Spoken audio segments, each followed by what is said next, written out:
क्या है, ये होता है मास्टर ग्लैंड। पिट्यूटरी ग्लैंड को हम मास्टर ग्लैंड क्यों कहते हैं, क्योंकि आप देख रहे हो कि इतने सारे जो हार्मोन यहाँ से रिलीज हो रहे हैं वो बाकी के ऑर्गन्स को भी कंट्रोल कर रहे हैं कि ताकि वो अपने जो है वहां से बोले।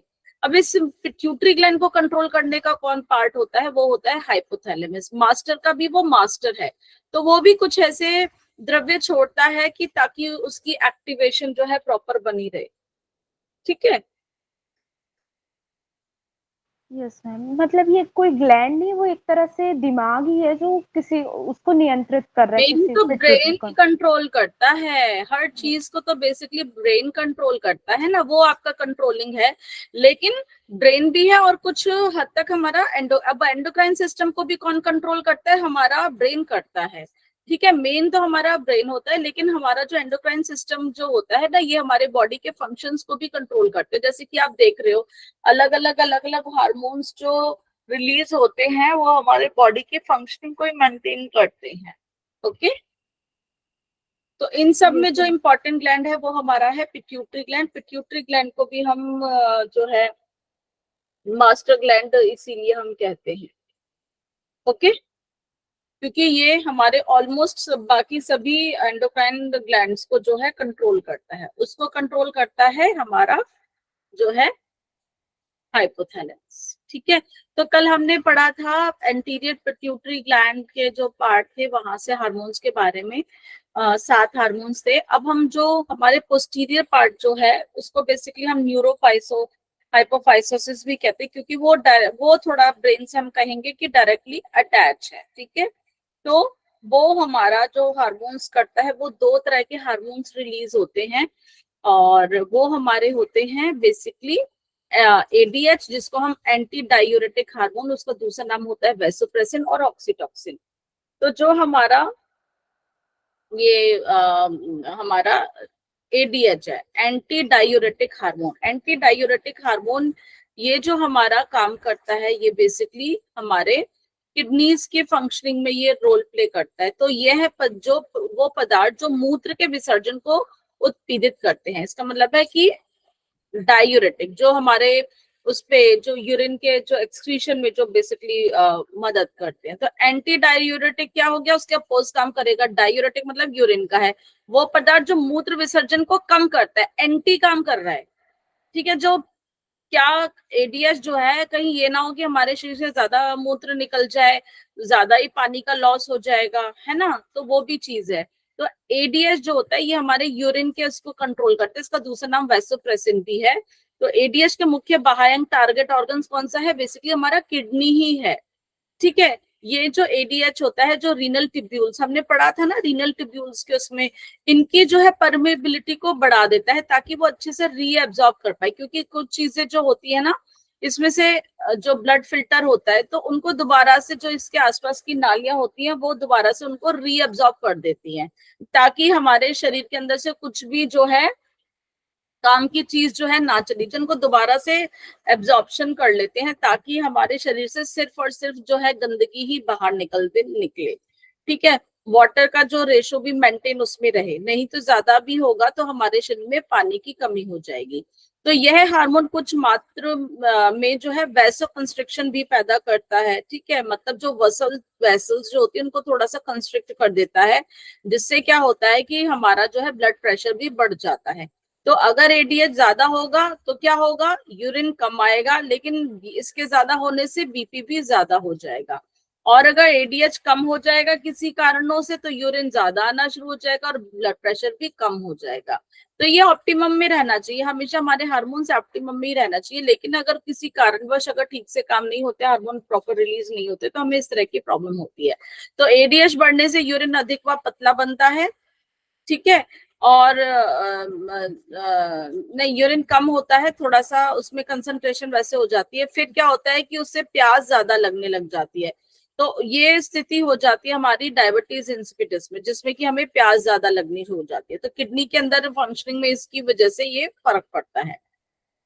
सेकेंड हार्मोन है हमारा, इस पिक्चर में भी देख लेंगे, ये देखो हाइपोथैलेमस जो है प्रोड्यूस करता है यहाँ पे उसको, पिट्यूटरी ग्लैंड से उसको बोलता है कि एडीएच उसको प्रोड्यूस करने के लिए। तो एडीएच जो है एंटी डायूरेटिक या हमारा जो वेसोप्रेसिन को वेसोप्रेसर हमारे ब्लड्स को उसमें करता है, ये हमारा स्टोर रहता है हमारे पिट्यूटरी ग्लैंड में, वो हमारा क्या फिर करता है सर्कुलेशन पे से होता हुआ वाटर रीअब्जॉर्प्शन करता है हमारे जो भी वहां पर यूरिन हुआ था, जिसकी वजह से हमारा यूरिन जो है कंसंट्रेटेड हो जाता है, ठीक है। और अगर कम हो जाएगा तो वो हमने देखा कि इस पर क्या इफेक्ट होगा, नॉर्मल वाला फिनोमिना ये है।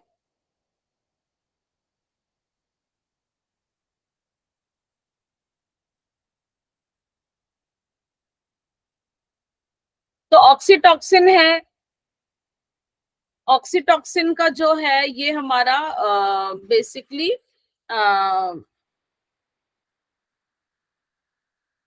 ये दूसरा हार्मोन है जो हमारे उससे निकलता है।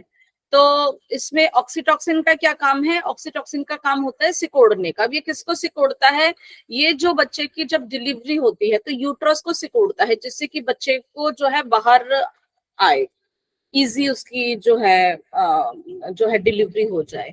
और दूसरा ये जो है हमारे जो ब्रेस्ट होता है उनको भी सिकोड़ता है कि वहां पर जो प्रोलैक्टिन ने जो मिल्क का फॉर्मेशन किया था तो वो उसको बाहर निकालने में मदद करता है। तो वहां पर भी ये उनका कॉन्ट्रैक्शन करता है, तो यूटेराइन कॉन्ट्रैक्शन भी करता है। और जब मदर जो है बेबी जब सक करता है माँ का जो अपने फीड के लिए, तो जो है एक ब्रेन को मैसेज जाता है, और ब्रेन से फिर मैसेज जो है वो रिलीज होता है, ऑक्सीटॉक्सिन रिलीज होता है, और जो है मिल्क बाहर की तरफ जाता है। साथ ही साथ प्रोलैक्टिन भी होता है, जिससे कि उसका मिल्क का फॉर्मेशन होता है। तो हाइपोथैलेमस की नर्वस सिस्टम को उत्तेजित करते हैं, जिससे ऑक्सीटॉक्सिन स्रावित होता है। स्तन चूषण करने के लिए 1 मिनट तक शिशु को दूध नहीं मिल पाता, किंतु एक बार ऑक्सीटॉक्सिन अगर हार्मोन स्रावित होने लग जाता है तो उसके बाद वह फिर मिल्क जो है सिक्रीट होना शुरू हो जाता है। अब हम बात करेंगे अपने थायराइड ग्लैंड की। थायराइड ग्लैंड जो है हमारा हमारे हाइपोथैलेमस से निकला था thyroid releasing hormone pituitary gland के लिए, कि भैया थायराइड को रिलीज करने का हार्मोन कराओ। उससे फिर निकला TSH, thyroid stimulating hormone. Thyroid stimulating hormone के फिर जो था T3 T4 और कैल्सिटोनिन वो बनाता है, ठीक है ना। तो थायराइड ग्लैंड के अंदर जो सेल्स होते हैं वो क्यूबॉइडल वाले होते हैं, उसके अंदर बहुत सारे फॉलिकल्स होते हैं, ठीक है, जिनमें से जो है एक पदार्थ भरा होता है जिसको हम केलॉइड बोलते हैं, और यहीं पर ही हमारे उसी में ही हमारे हार्मोन्स जो है स्टोर रहते हैं, ठीक है। तो जो उसके फॉलिकल सेल्स में जो होते हैं वो T3 T4 होता है, और उसके कुछ और उसके अतिरिक्त पैराफॉलिकल सेल्स में कैल्सिटोनिन होता है। तो T3 T4 का बेसिकली क्या काम होता है, ये हमारे मेटाबॉलिज्म को कंट्रोल करने में काम करते हैं, ठीक है ना। तो ये दोनों हार्मोन्स के लिए बेसिकली आयोडीन और टायरोसिन नामक अमीनो एसिड जो है वो चाहिए होता है, कि ये ताकि हमारे हार्मोन्स अच्छे से बने। तो इसीलिए जिनको आयोडीन की कमी होती है तो उनको थायराइड प्रॉब्लम होने के होते हैं, क्योंकि फिर वो हार्मोन्स ठीक से बन नहीं पाते हैं, ठीक है ना। T3 T4 के हमने पहले वाली उसमें मैंने बताया था कि उनके क्या फंक्शंस है। तो मेटाबॉलिज्म के ऊपर मेनली उनका काम होता है, वेट के ऊपर कंट्रोल करते हैं, मूड स्विंग्स होते हैं, ब्रेन फंक्शनिंग, हार्ट फंक्शनिंग, और यूरिया फॉर्मेशन भी मदद करते हैं। T3 और T4 ज्यादा होगा, एक्टिविटी ज्यादा हो जाएगी, तो क्या होगा, मेटाबॉलिज्म ज्यादा हो जाएगा, फिर जो है हाइपरथायराइडिज्म की बीमारी होगी, वजन कम हो जाता है, ठीक है ना। अगर ये स्लो काम करेंगे तो मेटाबॉलिज्म बहुत स्लो होगा, तो उसमें क्या होगा, सूजन आ जाएगी, या मोटापे की तरफ होते हैं तो वो हाइपोथायराइडिज्म होगा, मिक्सड डीमा, यहाँ पे थोड़ा सा मिस्टेक है।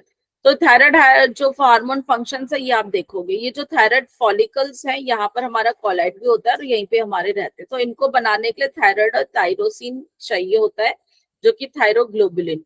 तो यहाँ पे आयोडीन और हमारा जो है थायरोसिन वो चाहिए होता है, जो मिलके हमारे T3 और T4 को बनाते हैं। T3 का क्या नाम है, ट्राई आइडो, मतलब यहाँ पे 3 आयोडीन के जो है कंपाउंड्स हैं, और बेसिकली और वो हमारे जो है थायरोक्सिन है T4 का नाम, ठीक है। T4 बेसिकली हमारी जो है वो ज्यादा एक्टिविटी वो करता है, ओके। ठीक।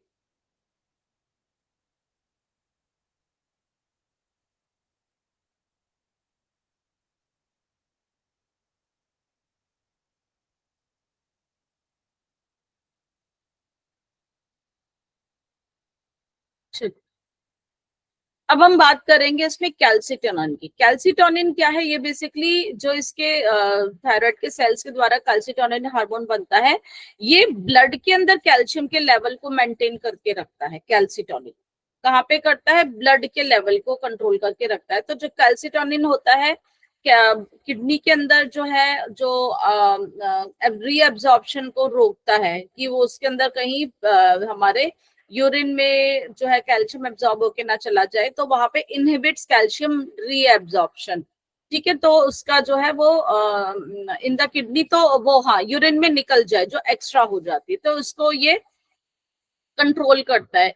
फिर हड्डियों के अंदर डिपोजिशन के ऊपर ज्यादा है, क्योंकि अगर हमारा जो है निकल जाएगी, ब्लड के अंदर ज्यादा ही रहनी चाहिए, वहीं से फिर हमारी हड्डियों को होगा। तो हड्डियों के अंदर कैल्शियम हमारा मेंटेन रहना चाहिए, और साथ ही साथ जो है हमारी उसी की बोन डेंसिटी भी इफेक्ट होगी। ब्लड के अंदर कम होगा क्या? यहाँ पर जो होता है ब्लड के अंदर कम होगा, नहीं तो रीअब्जॉर्प्शन में क्या होगा कि ब्लड के अंदर ही रह जाएगा, तो वहां पर उसको ये खत्म करता है। ब्लड के अंदर जो है अपने कैल्शियम को करता है, बोन के अंदर ज्यादा करता है। तो कैल्सिटोनिन हमारे बोन के अंदर जो कैल्शियम रहेगा उसको ये कंट्रोल करता है, और साथ ही साथ ये हमारा जो है आंतों में भी उसकी एब्जॉर्प्शन को करता है। तो बेसिकली ये हमारी ब्लड में जाने में इसको करता है कि ब्लड में हमारा कैल्शियम ज्यादा ना जाए, वो हमारा हड्डियों पे आए। ठीक है, तो उसके बाद है फिर हमारा पैराथायरॉयड ग्लैंड। अब पैराथायरॉयड ग्लैंड हमारा पैराथ हार्मोन बनाता है, यहाँ पर भी ये कैल्शियम के ऊपर काम करता है। लेकिन ये जो कैल्शियम के ऊपर काम करता है, तो यहाँ पर देखोगे rising calcium in blood inhibits PTH release. ठीक है, तो यहाँ से हमारा जो होता है ये तो हमारे लो ब्लड कैल्शियम जो होता है, अगर ब्लड के अंदर कम होगा तो वो पैराथ हार्मोन को और बनाने को कहेगा। ये हमारे ब्लड के अंदर कैल्शियम का लेवल बना रहे, मेंटेन रहे, क्योंकि हमारे और भी जगह चाहिए, बोन्स के अलावा और भी जगह चाहिए होती है ना, मसल्स को भी चाहिए, नर्व्स को भी चाहिए। तो ये दोनों एक तरह से हमारे थायराइड ग्लैंड का कैल्सिटोनिन, पैराथायराइड, ये दोनों पूरा करता है। ये ना हड्डियों में बहुत ज्यादा हो जाए, हमारे मसल्स को, नर्वस को ही ना मिले, ब्लड में ही ना बिल्कुल रहे, तो ये दोनों एक दूसरे के पूरक हैं, एक दूसरे में जो है बैलेंस करते हैं, एक कम एक या ज्यादा। अगर दोनों के हार्मोन में कहीं गड़बड़ होगी तो वहां पर फिर जो होता है दिक्कत आती है। ठीक है ना, तो पैराथाइड हार्मोन जो है शरीर में और कैल्शियम फास्फोरस के वितरण एवं चयापचय को नियंत्रण करता है। रक्त में जो है उसको संतुलन होने के लिए काम करता है, नहीं तो नर्व इम्पल्सिस जो है चले जाएंगे। अस्थि ऊतक नष्ट हो जाते हैं और अस्थि विकास रुक जाता है, तथा टेटनी नामक रोग हो जाता है, जिससे कि हमारे इस तरह की बोन में, इंटेस्टाइन्स में जो हमारा कैल्शियम का वो होता है, उसकी वजह से अगर ज्यादा या कम होने से ये बीमारियां हो जाती हैं। ठीक है, जैसे कि ये है, अगर कम होगा तो हमें हाइपोपैराथायरिडिज्म हो जाएगा, वो बढ़ जाएगा उसके सेल्स और बनाने के लिए। उससे क्या होगा, हमारा कैल्शियम जो होता है कम हो जाएगा। कम होने की वजह से जो मसल्स के अंदर भी कमी आएगी, तो टेटनी नाम, अकड़ जाते हैं हाथ पैर, क्योंकि ब्लड के अंदर कम हो जाएगा ना, तो मसल्स में कड़ापन और ऐंठन आ जाएगी, क्योंकि मसल्स जो आपका कॉन्ट्रैक्शन रिलैक्सेशन का काम, उसमें भी उनको जो है चाहिए, एक्टिविटी के लिए कैल्शियम भी जरूरी है, तो मसल्स में अकड़न आ जाती है, टेटनी नामक रोग हो जाता है। श्वास गति बढ़ जाती है, फिर हृदय की भी गति बढ़ जाती है, फीवर भी हो सकता है। तो इसमें क्या होता है, फिर हम इसमें कैल्शियम देकर उसको जो है उपचार किया जाता है। ठीक है, तो अगर ज्यादा हो जाएगा तो इसका मतलब आपकी हड्डियां खोखली होनी शुरू हो जाएंगी, वहां पर इसको ज्यादा हो जाएगा। ठीक है ना, तो ये बैलेंस हमारा मेंटेन करते स्थिति में रक्त में कैल्शियम जाता है, और इसमें अस्थियों में कैल्शियम की कमी हो जाएगी, है ना। ब्लड के अंदर ज्यादा होगा तो हड्डियां आपकी हो जाएंगी, बैलेंस तो करना है। जिससे क्या होता है, हड्डियां क्या हो जाती है, खोखली, छिद्रमयी, मतलब वो होते हैं ना, उसमें भुरभुरी सी हो जाती है, स्पॉन्जी, और स्पॉन्जी तो खैर होती है, लेकिन वो खोखली टाइप की हो जाती है। तो रक्त में कैल्शियम बढ़ने से मांसपेशियों तंत्रिकाओं की उत्तेजनशीलता में भी कमी आ जाती है। अगर बहुत ज्यादा होता है तो उससे भी कमी आ जाती है, मसल्स में स्फूर्ति कम हो जाती है। बैलेंस होनी चाहिए हर चीज में। ठीक है, तो ये आज हमारा एंडोक्राइन सिस्टम का, ये हमारे हार्मोन्स के बारे में हमने पढ़ा। ओके, तो अभी किसी का कोई प्रश्न है तो पूछ लीजिए, तो मैं नेक्स्ट जो है इसी के कंटिन्यूएशन में हम ब्रेन के बारे में पढ़ेंगे, कि हम समझेंगे कि जो ब्रेन का जो काम था बेसिकली, ये तो हमने देखा बॉडी को कंट्रोल करने के लिए ये हमारा एंडोक्राइन सिस्टम में हार्मोन्स रिलीज होते थे जो हमारे ब्रेन के ऊपर जो है काम करते थे।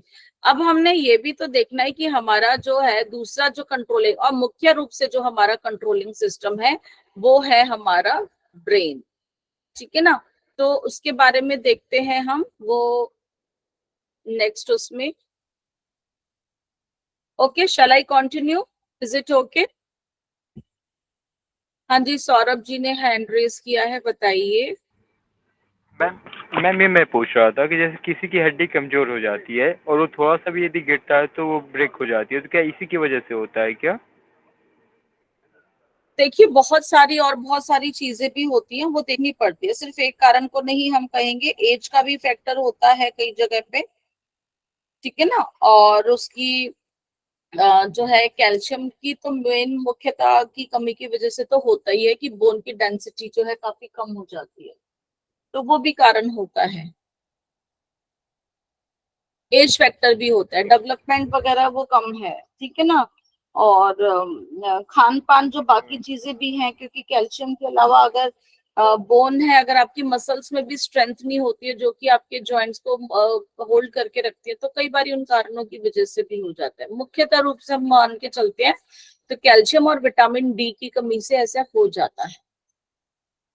Vitamin B? Okay, vitamin B D बोला डी आपने? D sunshine, okay. धूप से जो मिलता है कैल्शियम को जी मैम, जी एब्जॉर्ब मैम। करने में मदद ही हमारा विटामिन डी करता है।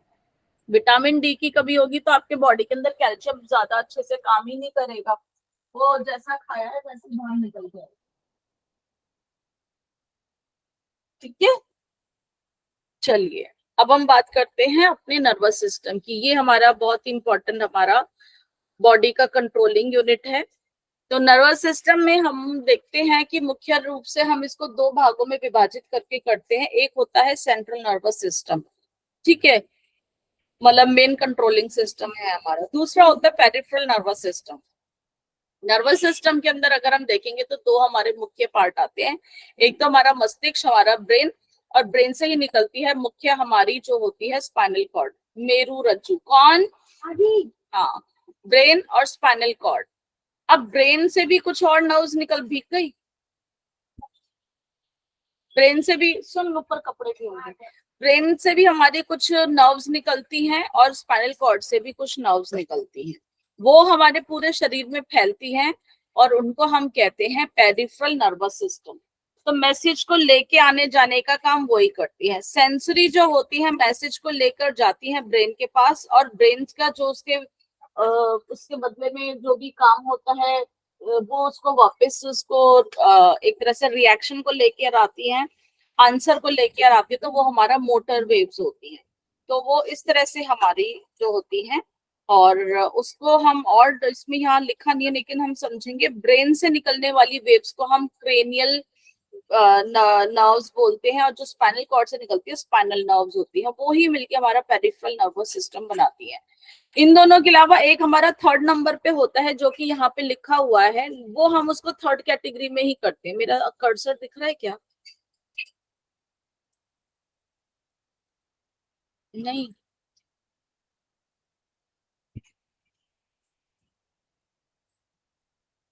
ओके।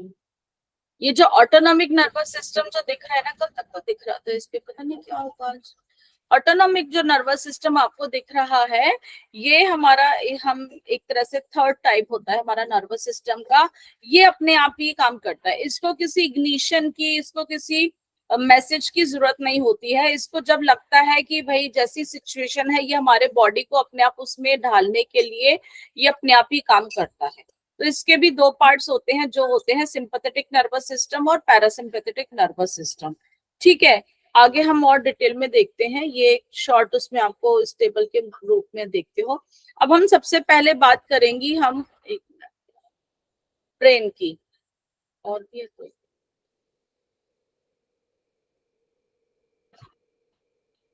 ब्रेन के बारे में देखते हैं, पहले इस पिक्चर से देख लेते हैं। अब ब्रेन जो है ना, ये हमारा मुख्य रूप से ये है हमारा मस्तिष्क, ठीक है। आप इसमें देख रहे हो कि इसमें अलग अलग पार्ट्स भी आपको दिख रहे हैं। तो ब्रेन को समझने के लिए हम उसे तीन पार्ट्स में डिवाइड करके चलते हैं। एक आगे का हिस्सा, एक बीच का हिस्सा और एक पीछे का हिस्सा। आगे के हिस्से को हम फोर ब्रेन के रूप में मानते हैं, बीच के हिस्से को मिड ब्रेन के रूप में, और लास्ट जो है हमारा हिंड ब्रेन। तो जो आगे का हिस्सा है वो हमारा बेसिकली हम इसको कहेंगे, जो ग्रे वाला जो पार्ट आपको दिख रहा है इसको हम कहते हैं, और ये बीच का है, ये आगे का हिस्सा है। बीच का हिस्सा यहीं पर होता है, वो बहुत छोटा ही होता है, और जो नीचे का हिस्सा है वो ये छोटा मस्तिष्क, और ये पीली सी जो आपको दिख रही है ये हमारा हिंड ब्रेन होता है। ठीक है, यही हमारा बेसिकली, और यहीं से ही ये जो है हमारी स्पाइनल कॉर्ड शुरू हो जाती है। ये देखिए यहाँ से ये जो है निकल रही है स्पाइनल कॉर्ड मेरुरज्जु। तो ब्रेन हमारा जो ये हमारा अग्र मस्तिष्क, मध्य मस्तिष्क और जो है पक्ष मस्तिष्क। तो हमारा यहाँ पर जो है सेरिब्रल, ये ब्रेन का सबसे बड़ा भाग है। ठीक है, ये जो है सेरिब्रम, ग्रे कलर का जो दिख रहा है, आप दिख रहा है ना, सबसे ज्यादा यही है। तो यही हमारा सबसे बड़ा भाग है, लगभग 80% ये हमारे दिमाग को जो है कवर कर लेता है। उसके बाद जो है हमारा ये बड़ा दिमाग किसको कहेंगे, छोटा दिमाग होता है, ये आप देखो छोटा सा, ये छोटा एक्सक्यूज मैम, ये ग्रे वाला जो है ये फर्स्ट नंबर पे है। हाँ, फर्स्ट नंबर पे सेरिब्रम। मेरा वो नहीं दिखाई दे रहा ना आप लोगों को, पता नहीं क्यों नहीं दिखाई दे रहा, ये इसका कुछ कारण है। ठीक है, ग्रे कलर का मैंने बोला ये सेरिब्रम है। ठीक है, ये जो छोटा सा ऑरेंज कलर का दिख रहा है ये सेरिबेलम है, जो कि हिंड ब्रेन में है। ठीक है, इसी के बीच में जो हमारा बीच के आगे की स्लाइड्स में दिखाती हूँ, ये देख सकते हो। ठीक है, जो ब्रेन हमारा क्या है, सेंट्रल नर्वस सिस्टम का बेसिकली सेंट्रल पार्ट है, और ये हमारे किससे कवर होता है, स्कल बोन से होता है। और इसके नीचे जो होती है, यहाँ से ये जो एक और वो निकल रही है, कॉर्ड निकल रही है, स्पाइनल कॉर्ड हम कहते हैं। जितने भी हमारे शरीर की जितनी भी एक्टिविटीज है वो सबको हमारा ब्रेन कंट्रोल करता है, कोऑर्डिनेट ये मिलके करता है। ठीक है, कोई भी काम है जैसे कि चलने का, सोचने का, आप स्मृति है आपकी, कोई पुरानी बात याद है आपकी, आप मैं बोल रही हूँ, आप लिख रहे हो, या जो भी काम होगा वो ये हम यही कंट्रोल करता है, और कोऑर्डिनेट भी करता है। मतलब अभी मैं बैठी हुई हूँ और किसी ने घंटी बजाई एकदम से कि देखूं कौन आया है, तो वो मस्तिष्क कहेगा जाओ उठ के देखो कौन आ गया। या चींटी ने काटा मेरे पैर पे, तो तुरंत मेरे ब्रेन से मैसेज आएगा हटाओ पैर, वहां से चींटी ने काट लिया। तो ये with in fraction of second होते हैं। तो ये सारा जो है हमारे ब्रेन ही करता है। तो सेंसरी के बाद ब्रेन अपने आप यह निर्णय लेता है कि आगे क्या एक्शन लेना है। सेंसरी नर्व्स होती है, वो ब्रेन को मैसेज पहुंचा देती है, ब्रेन फिर कहता है कि अच्छा भैया वैसे काम करो, फिर वापसी में मोटर नर्व्स के द्वारा वो सिग्नल आता है, और जैसा उसने बोला होता है वैसा शरीर हमारा काम करता है। ठीक है, अब ये जो हमारा हाँ जो मस्तिष्क है बेसिकली अगर हम देखेंगे तो इसके बाहर हमारी इसकी प्रोटेक्शन के लिए इसकी लेयर्स होती हैं। हर चीज हमारा, हर ऑर्गन हमने देखा था कि हर उसमें जो है लेयर्स के अंदर है, हर चीज कैप्सूल के अंदर है, हर चीज लेयर के अंदर होती है, ताकि हमारे जो है प्रोटेक्शन रहे शरीर के अंदर। तो यहाँ पर जो इसकी कवरिंग को हम जो है उसको हम बोलते हैं मेनिंजेस। ब्रेन की कवरिंग को हम क्या बोलते हैं, मेनिंजेस। इसके 3 पार्ट्स होते हैं। कनेक्टिव टिश्यू है ये एक तरह का, इसके 3 पार्ट होते हैं। अगर हम बाहर से अंदर की तरफ देखते हैं तो बाहर होता है ड्यूरा मैटर, बाहर वाले को बोलते हैं ड्यूरा मैटर, बीच वाला हिस्सा होता है एरेक्नॉइड मैटर, और अंदर वाला होता है पाई मैटर। इसको याद रखने के लिए यहाँ पे तो डैप लिखा है, लेकिन आप इसको सोचो उल्टा पढ़ोगे, PAD, अंदर से बाहर की तरफ जाओगे तो पैड लगा हुआ है। पैड आप क्यों लगाते हो, जैसे क्रिकेट खेलने जाते हो ना, नी गार्ड और वो सब इस तरह के लगाते हैं ना, ताकि ताकि आपको कोई इंजरी ना हो, है ना, लगाते हो ना घुटने पे, एल्बो पे, कुछ ना कुछ वो सब तामझाम वो लगाते हो। पूरा क्रिकेट खेलने वाले जानते हैं, मुझे तो उनका नाम नहीं पता, जो पैरों के ऊपर लगा देते हो, तो वो हाँ जी मैम है, हाँ पैड ही होते हैं ना, ताकि आपके पैरों पे चोट ना लगे। तो ऐसे yes. दिमाग को भी ये पैड लगा हुआ है ताकि आपके दिमाग को चोट ना लगे, कोई चोट लगे तो ये उसका झटका खुद ही झेल लेते हैं। तो बाहर वाली, अंदर से चलते हैं बाहर, पाई मैटर, एरेक्नॉइड मैटर और ड्यूरा मैटर। ठीक है मैम, हेलो जी बोलो मैम, आपने क्या बताया था, ब्रेन की कवरिंग को क्या कहते हैं? यहाँ लिखा हुआ है बेटा, मेनिंजेस, मस्तिष्क आवरण, मेनिंजेस। हाँ मैम, ओके मैम। चला, ठीक है। Okay ma'am. हाँ, ये मेनिंजेस ऊपर लिखा है, मेरा कर्सर आई डोंट नो क्यों नहीं दिखाई दे रहा, कुछ ना कुछ हमेशा ही कुछ प्रॉब्लम हो जाती है। अब क्या, ये दिख रहा मेनिंजेस, दिख गया? Okay ma'am, yes. अब मेनिंजेस जो होते हैं, ये ब्रेन की लेयर को क्या कहते हैं, मेनिंजेस हम कहते हैं। जब इन लेयर्स में क्या होता है, कई बार इन्फेक्शन पहुंच जाता है, तब हमें प्रॉब्लम हो जाती है। तो क्या हो जाती है प्रॉब्लम, मेनिंजाइटिस। स्पेलिंग मिस्टेक है, इसको आपको स्पेलिंग से देख लीजिएगा, मेनिंजाइटिस। क्योंकि कहीं पर भी इन्फेक्शन या इन्फ्लेमेशन होता है तो हम ITIS लगा देते हैं, है ना, जैसे ब्रोंकाइटिस, मेनिंजाइटिस, और क्या, टॉन्सिलाइटिस, अपेंडिसाइटिस, और बोलो कोई ऐसी बीमारी, साइनसाइटिस, और किसी बीमारी के में आप जानते हो? आर्थराइटिस। हाँ, arthritis. Very good, arthritis. Joints में इंफेक्शन हो रहा है, आर्थराइटिस। तो ऐसे ही मेनिंजेस में इंफेक्शन आ गया तो उसको हम कहेंगे मेनिंजाइटिस। तो इन्फेक्शन में हमारा पहले क्या होता है, फीवर हो जाता है, ठीक है ना। और इसमें सूजन आने का मुख्य कारण है, प्लीज आप म्यूट हो जाइए, ये CSF की मात्रा बढ़ जाना। क्योंकि एक CSF होता है, उसको बोलते हैं सेरिब्रोस्पाइनल फ्लूइड। अब ये सेरिब्रोस्पाइनल फ्लूइड क्या है, ये जो मस्तिष्क से चारों ओर लेयर होती है ना, इसमें हल्का सा स्पेस होता है, इसके अंदर ये द्रव्य भरा रहता है, जो नीले रंग का आपका द्रव्य दिख रहा है।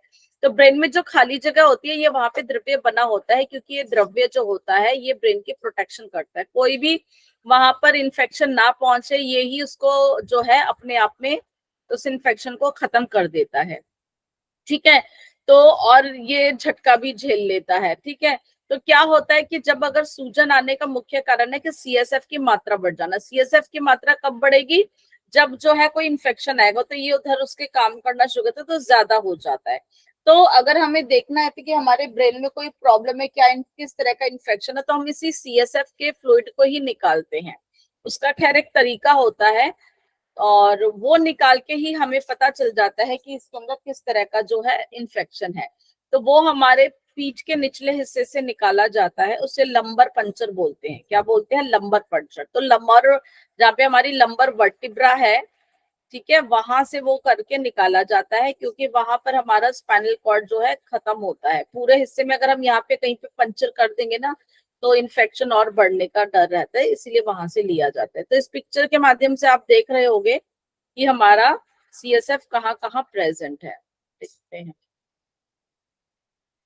ये देखिए, ये जो पूरा जो मस्तिष्क से चारों ओर जो स्पेस था, एरेक्नॉइड है ना, एरेक्नॉइड, यहाँ पर एरेक्नॉइड स्पेस, ये जो हमारे पाई मैटर और एरेक्नॉइड मैटर के बीच में स्पेस होता है, वहां पर ये प्रेजेंट रहता है। बाहर देखो, ये क्या है, स्कल।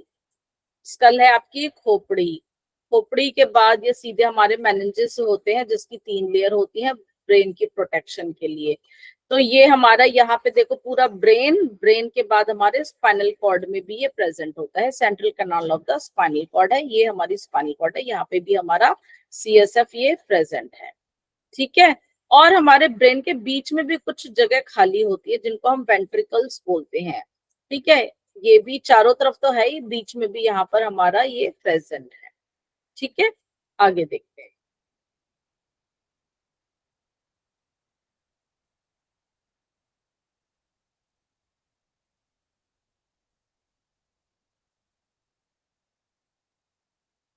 ये हम देख चुके हैं, हाँ, ठीक है ना, इसको भी हमने देख ही लिया है।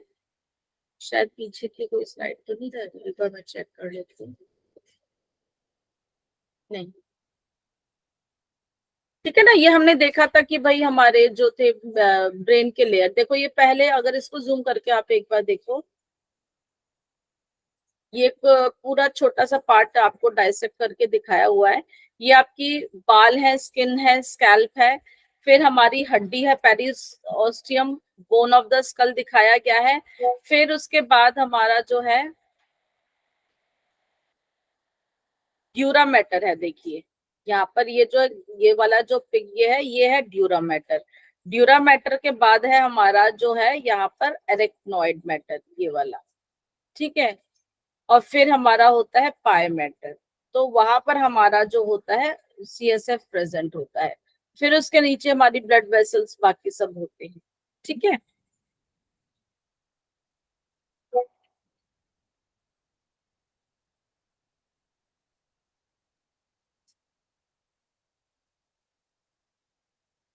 ये भी हम देख चुके हैं।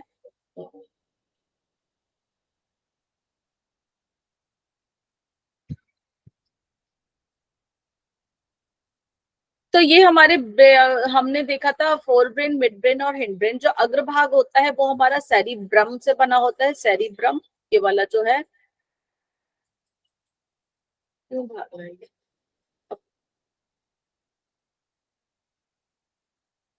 इसमें ना मुझे कर्सर नहीं मिल रहा है, कहाँ से, चलो। सेरिब्रम जो आपका ग्रे वाला पोर्शन है। फिर हमारा सेकंड पार्ट होता है थैलेमस। थैलेमस देखोगे जो बीच में जो लाल रंग का जहां पर दिख रहा होगा, सेरिब्रम के नीचे लिखा हुआ है थैलेमस, वो हमारा थैलेमस पार्ट है, बीच में गोल होता है। और फिर हाइपोथैलेमस, ये उसके ऊपर उभरा हुआ जो पार्ट है। यहाँ पर आप देखोगे सबसे ऊपर एकदम सेरिब्रम के सबसे आगे लिखा है हाइपोथैलेमस, वही हाइपोथैलेमस। और हाइपोथैलेमस के साथ ही अगर आप ध्यान से देखोगे हमारा एंडोक्राइन ग्लैंड भी लटक रहा है। मेरे को लगता है कि वो लेना पड़ेगा। पॉइंटर कैसे लूं मैं, इसमें नहीं आ रहा।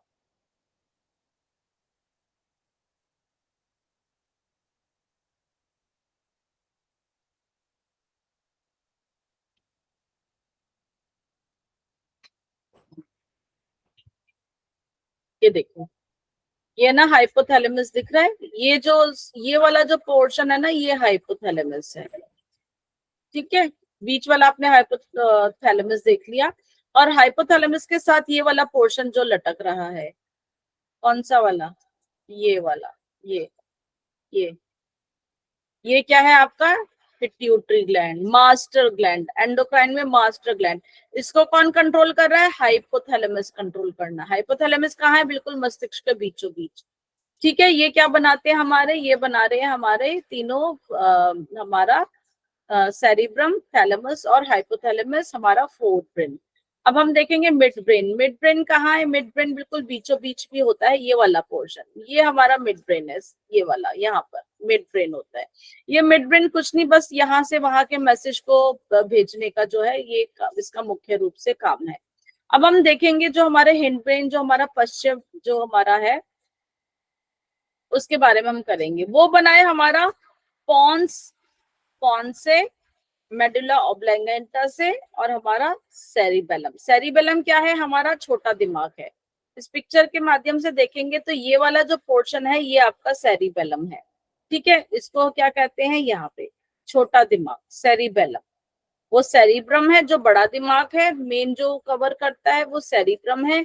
और जो छोटा वाला है वो हमारा है सेरिब्रम, सेरिबेलम, ठीक है। ये क्या है, ये हमारा ये वाला पोर्शन है, क्लियर है। इसके बाद है मेडुला पॉन्स देखेंगे हम। मिड ब्रेन के ठीक नीचे ही, यहाँ पर ही, ये जो पीले से उसमें दिख रहा है, यहाँ पर हमारा ये पॉन्स है। उसी के ठीक नीचे यहाँ पर हमारा मेडुला ऑब्लंगेटा है।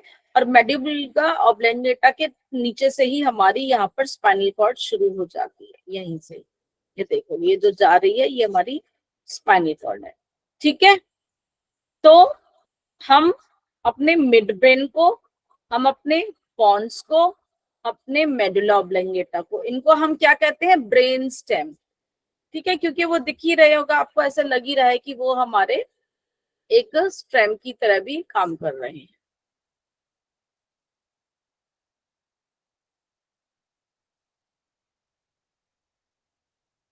ओके,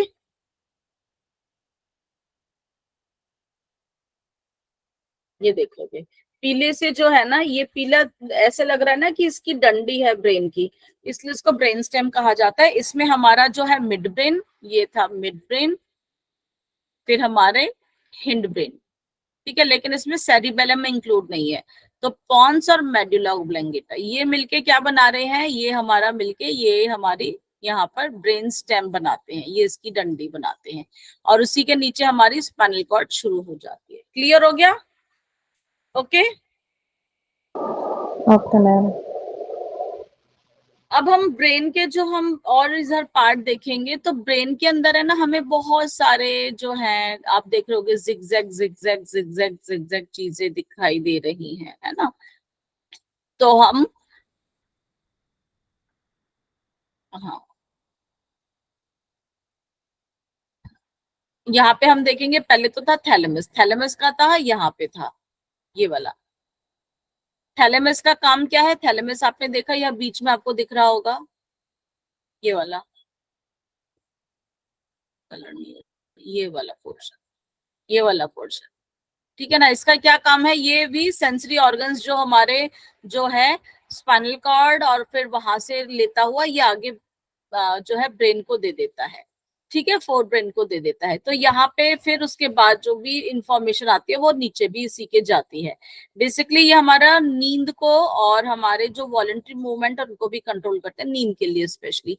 फिर ये जो हमारा आधा सा जो ऊपर दिख रहा है, ठीक है, इसको हम कॉर्पस कैलोजम बोलते हैं, आधे भाग को, जो हमारा सेरिब्रम का आधा भाग है इसको हम कॉर्पस कैलोजम कहते हैं, ठीक है। यहाँ पे जितने भी हमारे पास मैसेज आता है ना, नीचे से आता है, उसका जो भी आउटपुट होता है या उसको एनालाइज करने का काम जो होता है वह यहाँ पर होता है कॉर्पस कैलोजम में। तो communication between right and the left hemisphere transfers motor sensory and cognition. यहाँ पर ये हमारे हाइपोथैलेमस के पार्ट के उससे यहाँ पर ये हमारा मिला हुआ है। ये जो हिस्सा होता है ना ये अलग अलग है, राइट और लेफ्ट अलग है, लेकिन वो राइट और लेफ्ट बीच में यहाँ से मिले हुए थे कॉर्पस कैलोजम से। कहाँ से मिले होते हैं? जो नीला सा दिख रहा है कॉर्पस कैलोजम, ये हमारा हाइपोथैलेमस है जो आपने देखा। और अब हमें हाइपोथैलेमस से हमने बात करी थी, जो पीले से रंग का यहाँ पे हमें भी, मेरा कर्सर नहीं दिख रहा है आपको, सॉरी, तो वो हमारा वहां पर जो है पिट्यूटरी ग्लैंड भी होता है। हाइपोथैलेमस का क्या काम है? रिलीजेस हार्मोन्स टू रेगुलेट, ये भी कुछ हार्मोन्स रिलीज करता है, किसको, क्या, किस चीज को रेगुलेट करने के लिए? ये करता है भूख को, प्यास को, नींद को, ठीक है, आपकी बॉडी का टेम्परेचर ठीक रहे, आपका मूड ठीक रहे और आपका मेटाबॉलिज्म भी ठीक रहे। तो और ये कंट्रोल करता है हमारे पिट्यूटरी ग्लैंड को, ठीक है, ये हाइपोथैलेमस है। फिर है हमारा छोटा दिमाग। छोटे दिमाग की बात हम करेंगे तो इसका मेन क्या है? Coordination of movement. जो आप आसनों में आसन लगाते हो, जो भी कुछ करते हो, ये उसका मेंटेन करता है, ठीक है। अगर ये नहीं होता तो आप अपने आसन से इतने अच्छे, वृश्चिक आसन है, शीर्षासन है, जितने भी बैलेंसिंग है, आप आपके बॉडी को बैलेंस को मेंटेन करके रखता है। मूवमेंट जो कोऑर्डिनेशन का, जैसे आप हल चलते हो, हाथ अपने आप मूव करते हैं, ये अपने आप ही कोऑर्डिनेशन है ना। आपके पोस्चर को मेंटेन करने का, आपकी मसल्स की टोनिंग, ये सारा हमारा छोटा दिमाग करता है। ओके, फिर है हम जो है ब्रेन स्टेम की बात करते हैं। ब्रेन स्टेम का क्या काम है? यहाँ पर ब्रेन स्टेम बहुत इंपॉर्टेंट है, आपके दिल की धड़कन को यही चलाते हैं, कंट्रोल करते हैं, आपकी रेस्पिरेशन को यहीं पे कंट्रोल किया जाता है, आपका ब्लड प्रेशर भी यहीं पे कंट्रोल होता है, आपकी पाचन शक्ति को भी, आपके जो है स्वेटिंग, जो टेम्परेचर जब अगर बढ़ जाता है उसको कंट्रोल करता है, आपके स्लीप साइकिल को भी, और जितने भी आपके रिफ्लेक्स सेंटर है, खांसी, छींकना और उल्टी आना, ये सारे आपके इसी पार्ट में काम करते हैं, ठीक है। इसके बाद हम देखते हैं कि ये जो है हमारा सेरिब्रम, सेरिब्रम के राइट और लेफ्ट पार्ट आप देख रहे होगे, बीच में एक ग्रूव होता है जो कि दोनों को विभाजित करता है, लेकिन ये बीच में कहां से जुड़ा हुआ था? हमारा सा कॉर्पस कैलोजम से, अभी हमने देखा, ठीक है। तो राइट और लेफ्ट पार्ट का काम क्या है? राइट पार्ट जो है बेसिकली हमारा left part of the body को कंट्रोल करता है, और राइट ब्रेन हमारा लेफ्ट साइड ऑफ बॉडी को कंट्रोल। लेकिन राइट और लेफ्ट के अपने अपने भी काम होते हैं, दोनों मिलजुल के काम करते हैं, ऐसा नहीं है। तो लेफ्ट ब्रेन जो किस चीज को कंट्रोल करता है? राइट साइड ऑफ बॉडी, आपके जितने भी जो लॉजिकल वाली चीजें हैं, एनालिटिकल वाली, मैथमेटिकल वाली, वो ये सब करता है लेफ्ट ब्रेन, ठीक है, number skills, maths, written language, spoken language, objectivity, analytical, logical reasoning, ये सारे आपके जो हैं ये आपका लेफ्ट ब्रेन करता है। अब राइट क्या करता है? राइट है आर्टिस्टिक, जो भी आर्टिस्टिक होते हैं, क्रिएटिविटी है, इमेजिनेशन है, वो सारा काम यहाँ पर होता है। ठीक है, तो ये लेफ्ट साइड ऑफ बॉडी को कंट्रोल करता है। अब music, art, awareness, intuition, creativity, imagination, ये सारा आपका ये पार्ट जो है वो संभालता है। तो हमारा right hemisphere basically creative activities को करता है और लेफ्ट हेमिस्फीयर हमारे लॉजिकल एक्टिविटीज को करता है। दोनों भागों में से कोई एक हमारा जो है प्रधान होता है, डोमिनेंसी होती है, उसी के अकॉर्डिंगली हम कुछ ना कुछ अपने लाइफ में किसी ना किसी जो है स्किल को अपना लेते हैं। तो सेरिब्रम जो है जितने भी हायर फंक्शंस को जो है ये कंट्रोल करता है हमारी बॉडी के, जो हमारे सेरिब्रम है, जो भी है आपके सेंसरी ऑर्गन्स, क्योंकि यहीं पे आते तो टच, विजन, हियरिंग, स्पीच, ये सारा ही करता है। बाकी इमोशनल इंटेलिजेंसी वगैरह का भी यहीं पर ही होता है। और फिर हमारे जो है जो रीजनिंग, प्रॉब्लम सॉल्विंग है, तो राइट हैंडेड पर्सन का लेफ्ट ब्रेन ज्यादा एक्टिव होता है और लेफ्ट हैंडेड पर्सन का राइट ब्रेन ज्यादा एक्टिव होता है। ओके, अब हम देखेंगे, अब इस आधे हिस्से को, सेरिब्रल हेमिस्फीयर को, अब हमने 4 भागों में बांटा है। आगे देखते हैं। तो ये जो 4 भागों में जो बांटा है इसको हम कहते हैं frontal lobe, parietal lobe, occipital lobe और टेम्पोरल लोब। इन लोब से, इनके नाम से कुछ याद आया आपको किसी को? Bones name ma'am. Very good, bones name है। तो बोन जहां थी ना, वो हमें पता है कि वहीं पर ही वो लोब है। हमारी जो फ्रंटल बोन थी वहां पे हमारा आ रहा है फ्रंटल लोब, जो हमारी पैराइटल बोन थी वहां पे आ रहा है पैराइटल लोब, जो हमारी पीछे की बोन थी ऑसिपिटल बोन, वहां पे आ रहा है ऑसिपिटल। वो कान के ऊपर वाली बोन थी हमारी टेम्पोरल बोन, तो वो आ रहा है हमारा टेम्पोरल बोन लोब। ठीक है ना? ओके, ये हमारा सिर्फ सेरिब्रम है। फिर ये देखो छोटा दिमाग तो सेरिबेलम है ही, और ये हमारी ब्रेन स्टेम है। ठीक है, अब हम सेरिब्रम के 4 लोब्स देखेंगे। इनके सबके अपने काम बटे हुए हैं। ठीक है, फ्रंटल लोब का क्या काम है? कोई भी प्रॉब्लम सॉल्विंग है, इमोशनल है, रीजनिंग है, स्पीकिंग है, वॉलंटियर मोटर एक्टिविटी है, ये सारे काम संभालता है। जो ऊपर टॉप का है पैराइटल लोब, ये आपका sensation, body orientation, knowing right from left, ये सारा आपको संभालता है। ऑसिपिटल क्या है कि आपके पीछे का हिस्सा है। तो आंखें देखो आगे होती ना, उसको ऐसे याद करना, उसको काम बिल्कुल पीछे जाके हो रहा है। तो ये आंखों के काम को संभालता है। किसको संभाल रहा है? विजन को, आपके कलर को परसेप्शन करने में। और कानों का है ये वाला, कानों के ऊपर वाला टेम्पोरल लोब, ये बेसिकली क्या काम करेगा? हियरिंग का तो करेगा ही करेगा, कानों के ऊपर है क्योंकि। ठीक है ना? मेमोरी, बिहेवियर, अंडरस्टैंडिंग लैंग्वेज, ये सारे हमारे इन लोब्स के काम है। क्लियर? एक बार इसको क्लीन कर दूं। ठीक है, चलो आगे देखते हैं। और यहाँ पे हम देख लेते हैं कि सेरिबेलम का भी काम इन्होंने जो बताया है वो बताया है बैलेंस का, जो मैंने अभी बताया था। आप अपने योगासन से याद रखो कि हम जो भी योगासन करते हैं अपने बैलेंसिंग को, यही हमारा कंट्रोल करता है, कोऑर्डिनेशन। और हमारे जितने भी वॉलंटरी मूवमेंट है, वॉलंटरी मूवमेंट कौन सा होता है? जो हमारी मर्जी से हम करते हैं। हम आसन अपनी मर्जी से लगा रहे ना, ऐसा तो नहीं कि कोई कुछ भी वो कर देगा। और फाइन मसल कंट्रोल भी हमारे होते हैं, लिखने का काम है और कुछ ऐसे कलाकारी वगैरह जिसमें कोऑर्डिनेशन की, वो भी ये संभालते हैं। ब्रेन स्टेम क्या क्या करते हैं? हमारा रेस्पिरेशन, ब्रीदिंग, बॉडी टेम्परेचर, हमारा हार्ट रेट, हमारे बीपी वगैरह को, यही डाइजेशन, हमारा स्वेलोइंग, ठीक है, स्लीप, ये यहाँ पे हमारा इसका मेन जो है काम होता है। तो ये थोड़ा सा आप मेन मुख्य रूप से इसको याद रखोगे ना, तो आपको पता चल जाएगा कि कौन से ब्रेन का जो है क्या जो है काम होता है। ओके, अब यहाँ पे फिर से जो है सेरिब्रम के देखो दिखाए हैं frontal lobe, parietal lobe, occipital lobe और टेम्पोरल लोब। इनके काम उसी हिसाब से ही है। और फ्रंटल लोब का जो है यहाँ पर हम क्या था, क्रिएटिविटी, रीजनिंग, जजमेंट, यहाँ पर इसको हम ब्रोकाज एरिया बोलते हैं। तो लेक्चर दे हुए यह एक्टिव रहता है। ये बेसिकली क्रिएटिव रीजनिंग का है, तो इसलिए ब्रोकाज एरिया इसको नाम दिया हुआ है। पैराइटल लोब जो है हमारे, जो है परसेप्शन ऑफ पेन, बेसिकली जो सेंसरी जो हमारा होता है वो पेराइटल में ही आप मान के चलो, पेन, टच, टेस्ट, टेम्परेचर, तो ये हमारा सेंसरी से ज्यादा है कि वहां पर आते हैं और ब्रेन उसको रियलाइज करता है। आईज का बता दिया आपका विजन का कहाँ पर है, आपका पीछे है, और टेम्पोरल लोब में आपके जो है कानों का बेसिकली है। तो ऑडिटरी जो है हियरिंग, और यहाँ पर हमारा स्मेल का भी रिलेटेड है। ठीक है, तो ये हमारा अलग अलग काम के उससे हमारे लोब्स का जो है।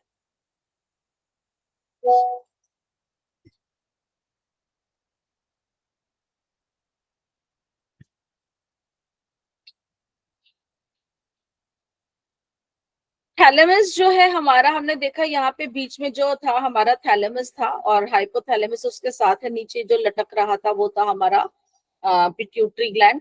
तो ऊपर वाला ये सेरिब्रल कॉर्टेक्स है जो दिख रहा है आपको, सेरिब्रम का पार्ट, फिर नीचे मिड ब्रेन भी आपको दिख रहा है और ब्रेन स्टेम भी दिख रहा है। तो थैलेमस का बेसिकली क्या काम है, ये रिले सेंटर है, मतलब इधर का जो मैसेज आएगा वो आगे पहुंचाने का काम करता है, और जितनी भी सेंसरी जो मैसेजेस आते हैं बॉडी से वो आगे सेरिब्रल कॉर्टेक्स तो पहुंचाने का काम जो है उसको इसी का ही है, सिर्फ स्मेल को छोड़ के। ठीक है, तो ये हमारा जो कॉन्शियस लेवल है उसको भी मेंटेन करके रखता है, जितने भी फिर मोटर और हमारे कॉग्निटिव फंक्शंस है उसको भी करता है, और जो हमारे मोटर मूवमेंट्स होते हैं चलने फिरने का, भागने का, दौड़ने का, ये भी करता है, और इंटेलिजेंसी वाले जो फंक्शन होते हैं सोचने का, उसका भी काम है।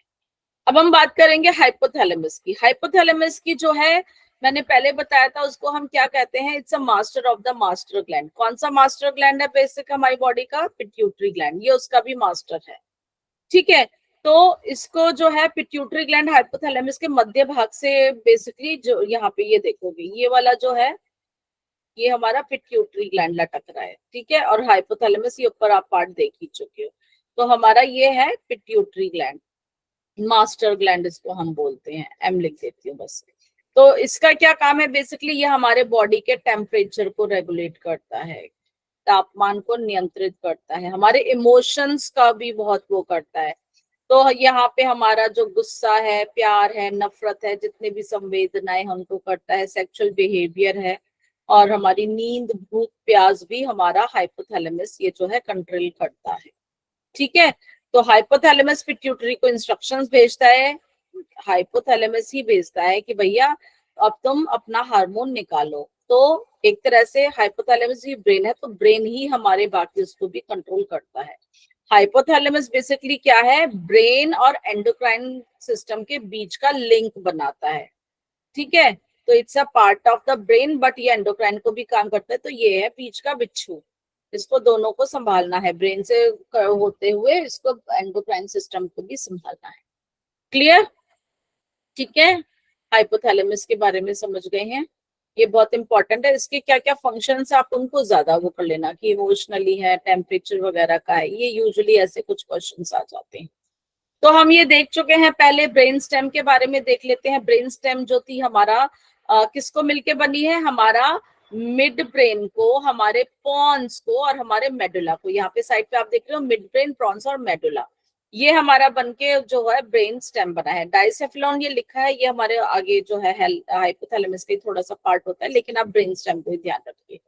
तो इसका क्या काम है, इसका काम वही है जो थैलेमस का सॉर्ट ऑफ था, कि यहाँ से मैसेज को आगे भेजने का, relay signals between the brain and the spinal cord, और जितने भी इनवॉलेंट्री फंक्शन है उनको ये कंट्रोल करने में मदद करता है। मेडुला ऑब्लंगेटा हमारे में थोड़ा सा इंपॉर्टेंट रोल प्ले करता है, वो हम देखते हैं। अब हम देखेंगे मिड ब्रेन के बारे में। मिड ब्रेन क्या है हमारा, मिड ब्रेन हमारे फोर ब्रेन, क्या था हमारा फोर ब्रेन का पार्ट है हाइपोथैलेमस, और नीचे का जो पश्चिम भाग था हिंड ब्रेन, उसके बीच में ये स्थित होता है। ये पूरी ही पिक्चर जो हमारे मिड ब्रेन की है। ठीक है, ये बेसिकली क्या करता है कि यहाँ पे हमारे सेंसरी सेंटर्स होते हैं, और यहाँ पर ये देखो दो इसमें सेंटर्स आपको दिखाए गए हैं, एक सुपीरियर कॉल्कुलाई, एक इंफीरियर कॉल्कुलाई। जो मैसेज आता है ये आगे उसको जो है भेजने का काम करते हैं। बेसिकली मैसेज आया तो सुपीरियर कॉल्कुलाई में किस चीज का होता है, ये विजन का काम होता है, और नीचे जो इंफीरियर में सुनने का काम, ऑडिटरी का होता है। ठीक है, तो ये इस तरह से इसके भी दो अलग अलग जो लोब्स आपको दिख रहे हैं, बस इसका जो मैसेज आएगा उसको आगे भेजने का मुख्य रूप से इसका ये काम है। फिर है हमारा हिंड ब्रेन, ठीक है। मिड ब्रेन का में हमारा आता है, लेकिन जो हमारा था, लेकिन उसके बाद हमारा जो ब्रेन स्टेम इसके दो पार्ट से बनता है, पॉन्स और मेडुला ऑब्लंगेटा। सिर्फ हिंड ब्रेन की बात करेंगे तो हमारा सेरिबेलम भी इसमें आता है।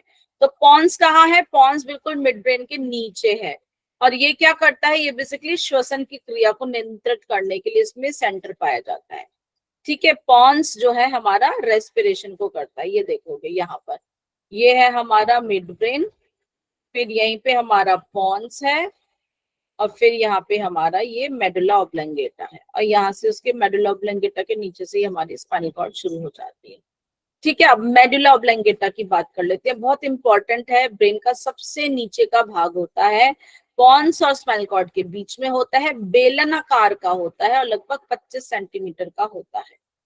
इसमें क्या है? ये हमारे हार्ट को और हमारे सांस को दोनों को कंट्रोल करता है, वेरी इंपॉर्टेंट। तभी कहते हैं क्योंकि ये आपका जो मान लो सर ऐसे है ना, ये मैं बहुत, मेरी ड्राइंग अच्छी नहीं है बट आई एम ट्राइंग,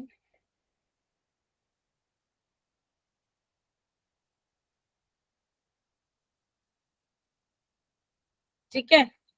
मान लीजिए ऐसे है, तो इसीलिए कहते हैं कि कभी भी यहाँ पे हिट नहीं करना चाहिए, नेवर, नहीं तो इसके ऊपर इफेक्ट आता है मेडुला के ऊपर, और यहाँ पे इंजरी हो जाएगी तो कहाँ पे इफेक्ट आएगा?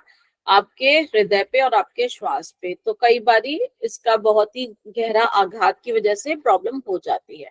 तो ये हमारे ऑटोनॉमिक एक्शन को बेसिकली कंट्रोल करता है। कौन सा है जो हमारी बिना मर्जी के चलते हैं? हमारा हार्ट और हमारे सांसें, इन दोनों को कंट्रोल करता है। ये बहुत इंपॉर्टेंट होता है, इस तरह का कई क्वेश्चन पूछा भी जाता है, ठीक है। आगे अब हम बात करेंगे छोटे दिमाग की, सेरिबेलम की, वो हम करेंगे कल, क्योंकि समाचार हो चुके हैं, ओके। तो अभी हम यहीं पर विराम देंगे और कल आपसे फिर जुड़ेंगे। किसी का कुछ प्रश्न है तो पूछ लीजिए।